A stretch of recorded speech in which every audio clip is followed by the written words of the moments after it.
In this brand new video, you will now discover iterations in Python, using for and while loops, so you can improve the execution flow of your program. Please, do not forget to smash that like button, for the YouTube algorithm, since it does really help supporting us, and providing new free content, once a week. Are you interested to be part of this community? All the links are in the description below. Now, let's play this video.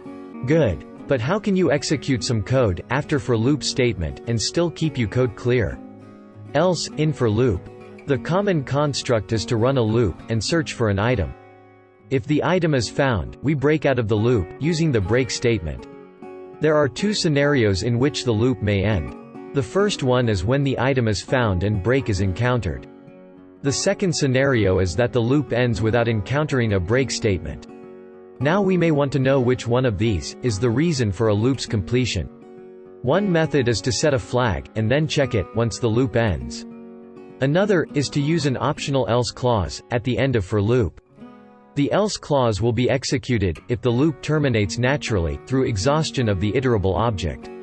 On the other hand, if the loop terminates prematurely, with break, the else clause will not be executed, at all. Here is the basic structure of for else loop. First, let's assume you declared a list, with some colors inside.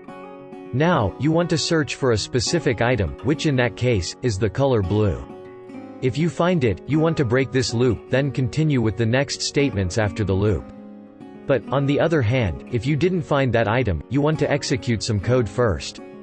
Then, and only then, execute the same code that if you found it, and proceed with the rest of your code.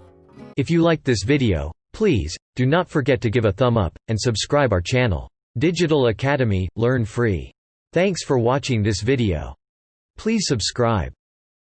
Hit the notification bell. Like, comment, and share.